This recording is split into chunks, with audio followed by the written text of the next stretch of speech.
महापुरुष आर्द्र कुमार की रोचक कथा। जैन शास्त्रों में साधु साध्वी जी भगवंतों के लिए 5 महाव्रतों का पालन अनिवार्य बताया गया है। उन महाव्रतों का निरतिचार पालन आत्मा को उसी भव में शाश्वत मोक्ष पद दिलवा सकता है, जबकि महाव्रतों में लगा अतिचार यानी कि दोष आत्मा को इस संसार में कहीं फेंक देता है। आज हम इसी बात को प्रूव करते हुए भरहेसर सज्जाए के महापुरुष आर्द्र कुमार की अद्भुत कथा जानेंगे। बने रहिए इस वीडियो के अंत तक। एक बार राजगृही के महाराजा श्रेणिक ने अनार्य देश यानी कि जहाँ पर जीव दया का बिल्कुल भी प्रचलन नहीं होता, जो देश हिंसा से भरपूर होते हैं, ऐसे अनार्य देश में रहे आर्द्रक राजा को एक कीमती वस्तु अपने मंत्री के साथ गिफ्ट में भेजी। आर्द्रक राजा ने उस मंत्री से पूछा, आपके महाराजा के राजकुमार का क्या नाम है? मंत्री ने कहा, उनका नाम अभय कुमार है, वे बुद्धि निधान है, 500 मंत्रियों के अधिपति है, धर्मज्ञ है और तत्वज्ञ है। आर्द्रक राजा का राजकुमार आर्द्र कुमार भी वहीं पर उपस्थित था। अभय कुमार का परिचय सुनकर उसके मन में अभय कुमार के प्रति अट्रैक्शन पैदा हुआ। अभय कुमार से फ्रेंडशिप करने के लिए आर्द्र कुमार ने प्रीशियस गिफ्ट्स भेजे और कहलाया कि आर्द्र कुमार आपसे मैत्री यानी कि फ्रेंडशिप करना चाहते हैं। मंत्री ने जाकर श्रेणिक और अभय कुमार को सारी बातें कही और आर्द्र कुमार द्वारा भेजी गई भेंट भी अभय कुमार को दी। अभय कुमार ने सोचा, वो मुझसे फ्रेंडशिप करना चाहता है, ज़रूर कोई उत्तम आत्मा होनी चाहिए। पूर्व भव में शायद कोई विराधना की होगी, जिसके रिजल्ट से वह अनार्य देश में पैदा हुआ है, लेकिन उसमें कुछ पोटेंशियल ज़रूर है, इसी कारण वो मुझसे मैत्री करना चाहता है। इस प्रकार विचार कर अभय कुमार ने दूसरी बार रत्नों से जड़ित अरिहंत परमात्मा की प्रतिमा गिफ्ट के रूप में आर्द्र कुमार को भेजी। गिफ्ट बॉक्स खोलकर जब आर्द्र कुमार ने वह प्रतिमा देखी तो वो सोचने लगा, ये कौन सा अलंकार है, यानी कि कौन सा गहना है, इसे किस तरह, कहाँ, कैसे पहना जाए, ये गले में पहनने का आभूषण है या मस्तक पर? इस प्रकार सोचते हुए बार बार प्रतिमा को चेक करते करते आर्द्र कुमार को जाति स्मरण ज्ञान यानी कि जिससे पूर्व भव को देख सकते हैं वैसा ज्ञान हो गया। उसे अपना पूर्व का तीसरा भव क्लियरली दिखाई दिया। वो सोचने लगा, अहो, पूर्व के तीसरे भव में मैं सामायिक नाम का सद्गृहस्थ था, मेरी पत्नी का नाम बंधुमती था। सद्गुरु के उपदेश सुनकर हम दोनों ने दीक्षा ली थी। एक बार साध्वी जी भगवंत के ग्रुप में अपनी रूपवती पत्नी साध्वी को देखकर उसके प्रति मेरे दिल में मोह पैदा हो गया था। मैंने उसके पास काम भोग की प्रार्थना की थी। मेरी पत्नी साध्वी ने व्रत भंग के भय से अनशन कर लिया था और वो मरकर देवी बन गई थी। उसके वियोग से दुखी होकर मैंने भी अनशन व्रत स्वीकार किया था और मरकर देव बना। देवलोक से चवकर चौथे महाव्रत ब्रह्मचर्य में की गई विराधना के मानसिक पाप के कारण अनार्य देश में पैदा हुआ हूँ। मेरे धर्म गुरु अभय कुमार को धन्य है, जिन्होंने मेरे प्रतिबोध के लिए यह प्रतिमा भेजी है। एक बार अवसर देखकर आर्द्र कुमार ने अपने पिता को कहा, मैं अभय कुमार से मिलने के लिए राजगृही जाना चाहता हूँ। पुत्र की इच्छा देखकर आर्द्रक राजा ने स्ट्रिक्टली मना कर दिया, और इतना ही नहीं, वह भागकर कहीं चला न जाए, इस हेतु आर्द्र कुमार की रखवाली के लिए 500 सैनिकों को भी तैनात कर दिया। पिता के द्वारा मना करने पर भी आर्द्र कुमार का मन शांत नहीं हुआ। उसके मन में अभय कुमार से मिलने की इच्छा और ज्यादा बढ़ गई और एक शुभ दिन अपनी सिक्योरिटी के लिए तैनात किए गए सैनिकों को ठग कर भी वह राजगृही नगरी में पहुंच गया। वहां वह अभय कुमार को मिला और उसके साथ जाकर प्रभुवीर की देशना सुनी। उसे दीक्षा लेने के भाव जागे। उसने प्रभु को दीक्षा देने की प्रार्थना की।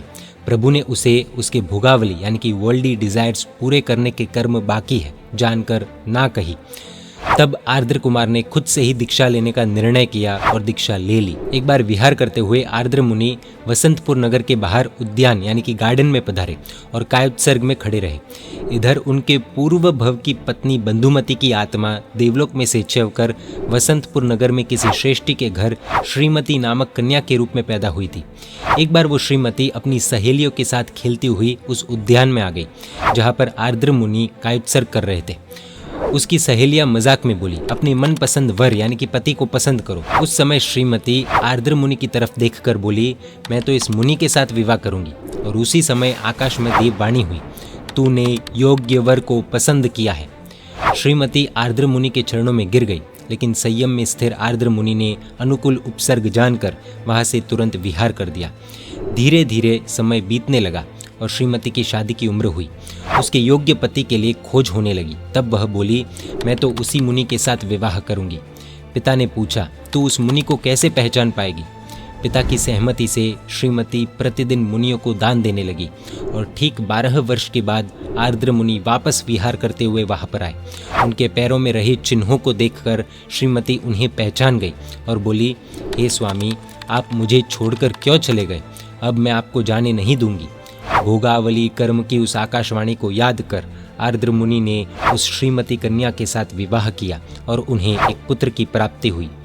एक बार आर्द्र कुमार ने पत्नी को कहा, तेरा पुत्र अब बड़ा हो रहा है, अब मैं दीक्षा लेना चाहता हूँ। पति की यह बात सुनकर श्रीमती मौन हो गई और वो चरके से रुई काटने लगी। उसके पुत्र ने पूछा, माँ, तू चरका क्यों काट रही है? श्रीमती ने कहा, बेटा, तेरे पिता दीक्षा लेने की बात कर रहे हैं, उनकी दीक्षा के बाद तो चरका काट कर ही तेरा पालन पोषण करना पड़ेगा ना। पुत्र ने पलंग पर सोए हुए अपने पिता यानी कि आर्द्र कुमार के पैर को 12 कच्चे सूत यानी कि कॉटन के धागे से बांधा और बोला, पिताजी, मैंने आपको बांध दिया है, अब आप कैसे जाओगे? आर्द्र कुमार ने उन 12 धागों का बंधन देखकर सोचा, मुझे 12 साल और रहना पड़ेगा। आर्द्र कुमार 12 वर्ष तक घर में रहे। एक बार रात के समय आर्द्र कुमार सोचने लगे, अहो, इस संसार रूपी कुएं से बचने के लिए मैंने संयम रूपी डोरी को थामा था, लेकिन उस आलम्बन को भी मैंने छोड़ दिया। पिछले भव में की गई विराधना के फल से मुझे अनार्य देश में जन्म मिला था और इस बार तो मैंने महाव्रत लेकर उन्हें तोड़ा है। अब मेरी क्या दशा होगी? जिस प्रकार मलिन यानी कि गंदगी में सना हुआ सोना आग में तप कर शुद्ध बनता है, उसी प्रकार मैं भी तप द्वारा अपनी आत्मा को शुद्ध बनाऊंगा। इस प्रकार विचार कर उन्होंने अपनी पत्नी से कहा, अब मैं दीक्षा लेना चाहता हूँ। पत्नी ने कहा, आपके बिना हमारा क्या होगा? आर्द्र कुमार ने उसे समझाते हुए कहा, इस संसार में कौन किसका है? सभी अकेले पैदा हुए, अकेले ही जन्म लेते हैं और अकेले ही मरते हैं। मरने पर कोई किसी के साथ आता नहीं है। जो मूर्ख व्यक्ति शरीर, धन, पुत्र, पति, पत्नी आदि को मेरा मेरा कहता है, वह अंत में दुखी ही होता है। जीव तो धन, पुत्र, परिवार आदि से अलग ही है, इसलिए उसके ऊपर ममता रखने की जरूरत नहीं है। आर्द्र कुमार के समझाने पर आखिर उनकी पत्नी ने उन्हें दीक्षा लेने के लिए परमिशन दी। दीक्षा लेकर आर्द्र कुमार मुनि राजगृही नगरी की ओर जाने लगे और बीच मार्ग में उन्हें चोरी से अपना जीवन चलाने वाले 500 लोग मिले। आर्द्र कुमार ने उनको पहचान लिया। ये 500 चोर और कोई नहीं बल्कि वे ही 500 सैनिक हैं जिन्हें आर्द्र कुमार की सिक्योरिटी के लिए तैनात किया गया था। आर्द्र कुमार उनको समझाते हुए बोले, अहो, ये पाप कार्य कब से शुरू किया? चोरी का फल तो इस लोक में मौत आदि तथा परलोक में नरक आदि दुर्गति है। उन सैनिकों ने कहा, हे स्वामी, आप तो हमें छोड़कर चले गए। आपको ढूंढने की हमने बहुत कोशिशें की, लेकिन आपका पता ही नहीं लगा। इसलिए हमने सोचा कि आर्द्र कुमार तो चले गए, अब स्वामी को अपना मुंह कैसे बताएंगे। इस प्रकार सोचकर वाहन में बैठकर हम भी इस देश में आ गए। यहाँ पर आकर अन्य कोई धंधा नहीं मिलने से चोरी कर अपना गुजारा करते थे। आर्द्र मुनि ने कहा, जीवन में संकट आ जाए तो भी चोरी नहीं ही करनी चाहिए। मानव जीवन प्राप्त कर धर्म आराधना करनी चाहिए, जिससे अपना आने वाला भव सुधरे।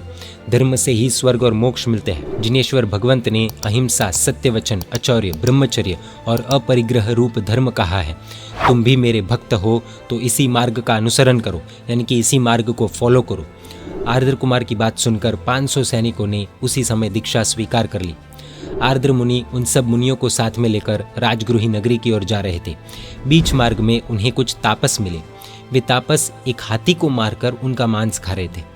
आर्द्र कुमार ने उन्हें कहा, अरे, तुम जीव हिंसा मत करो, इससे नरक गति प्राप्त होती है। तापसों ने कहा, हम तो एक जीव को मार रहे हैं, जबकि तुम तो अनेक जीवों को मारते हो, इसलिए ज्यादा पाप तुम्हें लगना चाहिए। एक इंद्रिय वाले यानी कि 1 सेंस वाले धान्य जैसे गेहूं, मूंग आदि के 5 दाने से पंचेंद्रिय पना होता है और 5 दानों से तो पेट भरता नहीं है, इसलिए पंचेंद्रिय को मारना ही अच्छा है ना। कई लोग आज भी जो मांस का भक्षण करते हैं वे यह दलील देते हैं कि मांसाहार में तो एक ही जीव की हत्या होती है, जैसे एक मुर्गे को मारा अथवा एक भैंस को मारा, एक बकरी को मारा और कई लोगों का पेट भरता है। जबकि धान्य में तो एक एक दाना एक एक बीज है, यानी कि एक एक जीव है। तो एक व्यक्ति का पेट भरने के लिए कितने जीव मारने होंगे? इस कंफ्यूजन का सटीक सलूशन ऑलरेडी एक अलग वीडियो में हम दे चुके हैं, लिंक डिस्क्रिप्शन में मिल जाएगी, जरूर देखिएगा। जब तापसों ने यही दलील की तब उसी समय नजदीक में बड़े पेड़ के साथ हाथी बंधा हुआ था। आर्द्र मुनि को देखते ही उसने पेड़ से बंधन को तोड़ा और आर्द्र मुनि की ओर चल पड़ा। तापस हाहाकार करने लगे, यह हाथी इन मुनियों को मार देगा सोचकर सभी इधर उधर भागने लगे। तभी वह हाथी नजदीक आकर आर्द्र मुनि के चरणों में गिर पड़ा। आर्द्र मुनि ने उस हाथी से कहा, हे गजेंद्र, तुझे धर्म की रुचि हो यानी कि धर्म में इंटरेस्ट हो तो इस धर्म को स्वीकार कर, और अनशन की इच्छा हो तो अनशन व्रत स्वीकार कर। पूर्व भव के संस्कार उजागर होने से उसी समय हाथी ने अनशन व्रत स्वीकार किया। यह घटना देखकर सभी तापस्वी प्रतिबोध को प्राप्त हुए और उन सभी ने जैन धर्म का स्वीकार किया। आर्द्र मुनि प्रभुवीर के चरणों में पहुंच गए और निरतिचार चारित्र धर्म का पालन कर सभी कर्मों का क्षय कर उन्होंने अजरा अमर मोक्ष पद प्राप्त किया। जानकारी के लिए बता दें कि आर्द्र कुमार के पिता, जिन्हें हम आर्द्रक राजा के नाम से जानते हैं, उन्हें हिस्ट्री में नेबूखदनेस्सर नाम से जाना जाता है, जो कि यूफ्रेट्स और टाइग्रिस के बीच में बसे हुए मेसोपोटामिया विस्तार में प्रसिद्ध बेबीलोन सिविलाइजेशन को अपनी राजधानी बनाकर राज्य करते थे। इसी बेबीलोन सिविलाइजेशन को आज की कई संस्कृतियों का उद्भव स्थान माना जाता है। आर्द्रक राजा की गिरनार से जुड़ी एक अद्भुत घटना हमने पूर्व में जैन मीडिया के एक वीडियो के माध्यम से जानी थी।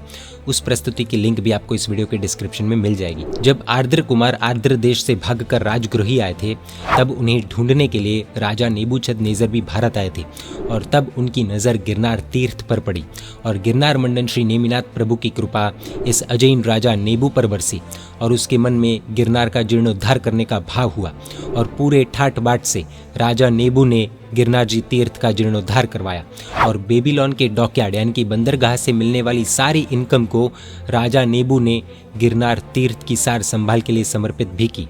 तो ये थी इतिहास से जुड़ी कुछ बातें। आइए देखते हैं इस कथा की लर्निंग्स। कभी कर्म का उदय हो जाए तो मुनि भगवंतों का भी पतन हो सकता है, हो जाता है, और अगर आत्मा अच्छी हो तो वापस उसका उत्थान भी हो जाता है। ऐसी घटनाओं में खुद के भले के लिए हमें उनकी निंदा टीका करके कर्म बंधन नहीं करने चाहिए, वरना एक दिन हमारे साथ भी ऐसी घटना घटे वैसा कर्म हम बांध लेते हैं। जिन प्रतिमा का कितना महत्व है वह हमें इस कथा से पता चलता है। प्रभु की प्रतिमा का संपर्क भी व्यक्ति को दीक्षा तक और मोक्ष तक पहुंचा सकता है। इसलिए what is in an idol, it is just a stone, ऐसा बोलकर उसकी आशातना बिल्कुल भी नहीं करनी चाहिए। मित्र कैसा होना चाहिए वह भी हमें इस कथा से पता चलता है। पब क्लब में लेकर जाने वाले मित्र मित्र नहीं शत्रु है, क्योंकि वे हमारे अंदर बैड हैबिट्स डालकर हमारा जीवन तबाह कर देते हैं। मित्र कल्याण करने वाले होने चाहिए, गुड क्वालिटीज हम में आए वैसे मित्र रखने चाहिए।